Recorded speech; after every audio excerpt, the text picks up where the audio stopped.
Hour 3 of the program. Let's talk a little health. Let's talk a little politics, all wrapped in one. Are politicians in danger of overreacting to the dangers of vaping? And if they do, could the consequences be severe? With more on this, let's join David Sweanor. He's a law professor at the University of Ottawa and a member of the Non-Smokers' Rights Association. David, good morning.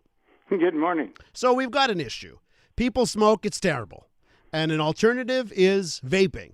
And now we're finding out that there may be some bad things with vaping. And there could be a huge pushback by politicians to ban vaping, to limit vaping products. And I guess one of the things you're saying is let's not be too swift on this, eh? Yeah, let's not overreact. I mean, you're absolutely right about just how horrible smoking is in terms of health impact. I mean, over 100 Canadians are going to die today as a direct result of diseases caused by smoking cigarettes. That happens every day. It's about 40,000 people a year. In the United States, it's about 40,000 people every month. And the reason they're dying is because they're inhaling smoke. It isn't the nicotine, it's the smoke that's causing all those diseases. So there are products that can offer people nicotine, people who wouldn't otherwise stop smoking, so they can get the nicotine they want without the smoke. And all indications are they're massively less hazardous.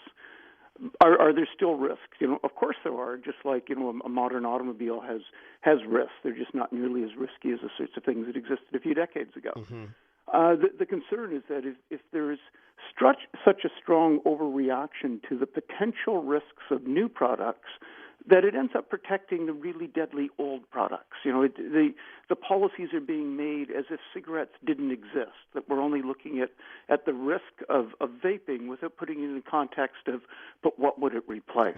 And David, you've been an anti-smoking advocate for decades now. Yeah. Can you tell me a bit maybe about your path on this? Like when vaping first came out and maybe your initial hopes and now the stories. I'm sure for you it hasn't been straightforward either. You've gone a little bit back and forth on this.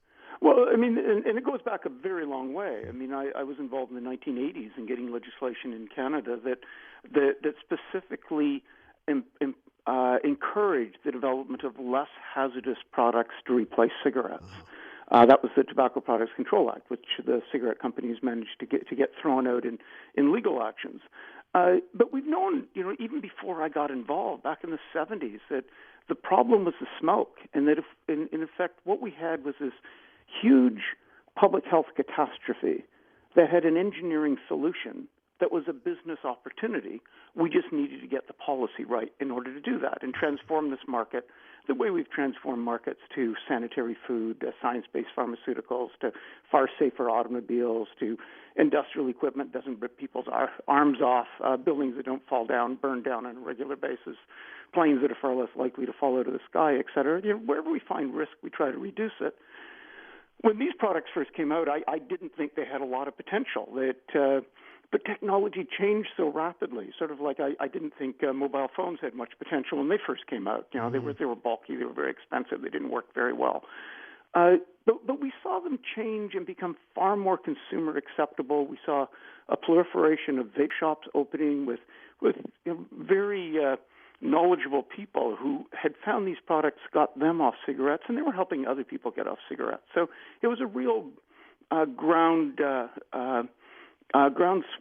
of action from individuals, from entrepreneurs, and consumers were responding to this the way that we had seen in the public responding to things like wanting other safer products and services. We're speaking with anti-smoking advocate David Sweanor about vaping and some of the pushback that's happening now on vaping. David, I talk to parents, I talk to teachers who are seeing vaping take off. Even in classrooms, kids are trying to sneak in a vape here and there.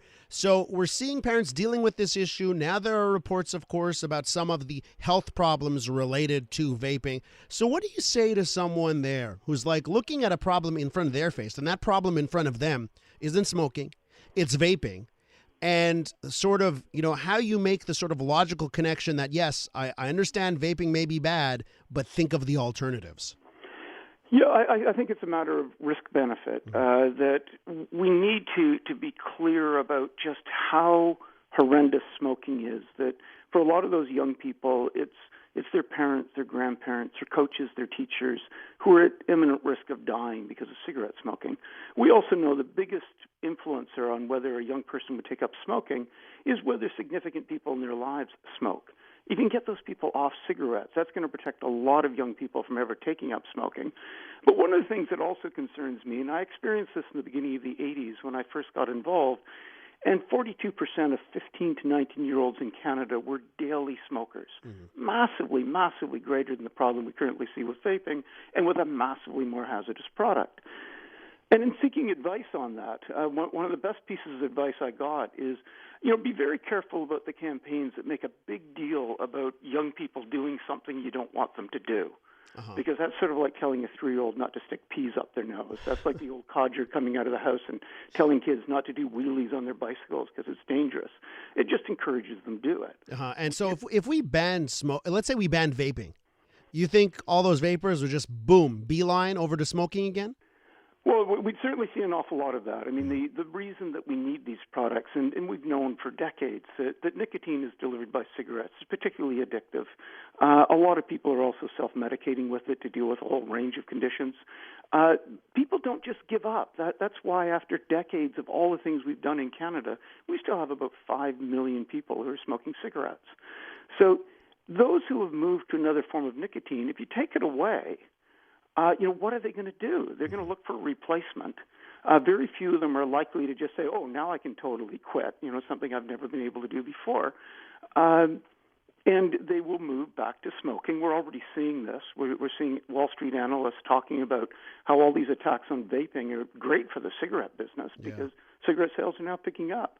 Well, and we'll see people moving to the black market. And the irony here is that the latest concerns about vaping-related illness, are related to the vaping of a marijuana-related product, a THC product bought on the illicit market, where you have no control over the quality of the product.